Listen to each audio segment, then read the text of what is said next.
Machiegni kendo nyakoromogi thoth jonyuol kaachiel kod jopuonjre madonjo e kuonde tiegruok kaka mbalariany pod yudo ler malong'o e yo manyien mar piny owacho dhi tiyogo e siro somb jopuonjre. Ma oyangore e kinde romo mane obagi kod jaod bura Mauriri Mark Nyamita e skund sekondar Mauriri e sub-county Mauriri, kama jonyuol jopuonjre kod migepe mag piny owacho ma oting'o mano mar keto jopuonjre e kuonde tiegruok mano KUPPS. Thoth jopuonjre wacho ni gisetemo dhi e mbui mondo gior kwayogi ne omenda ma ichiwo kod piny owacho mar jolo somo ni, kata kamano pod gibedo kod pek.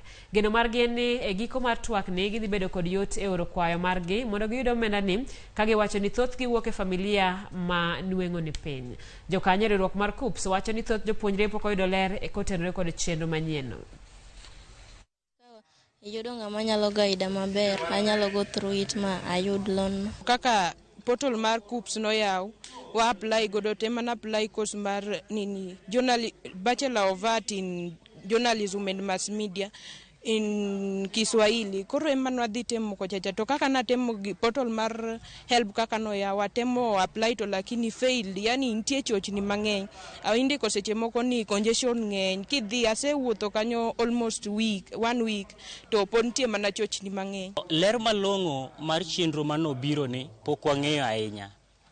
Gian pod ok ang'e maber, keche nasetemo time to ing'isa mana ni failed. Koro emomiyo wabiro ka mondo wang'e ler malong'o mar chenro ni, kaka itime, kaka owinjo be ni itime, kaka owinjo be ni iluwe nyaka ichopi e okang' ma koro ing'isi ni koro inyalo yudo hola ni. Hii njia serikali imetuletea hapa huenda inanishinda, sielewi sana. Ningepata nielemishwe kidogo, nijue natoka wapi na ninaenda wapi, sababu kuna forms zinasumbua kujaza, kama hizi forms za HELB loan.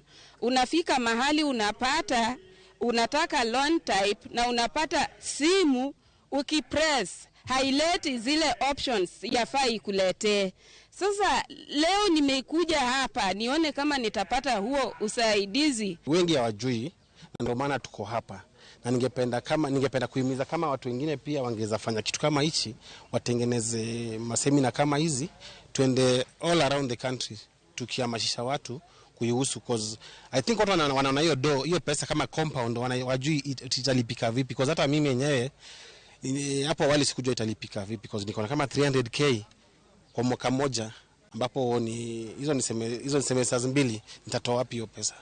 Lakini ukiangalia kwa undani, kuna ile scholarship itagharamia, ukiwa na bahati utapata loan itagharamia, then kile kidogo ambacho kitabaki hiyo gap unaweza ukaimalizia hapo.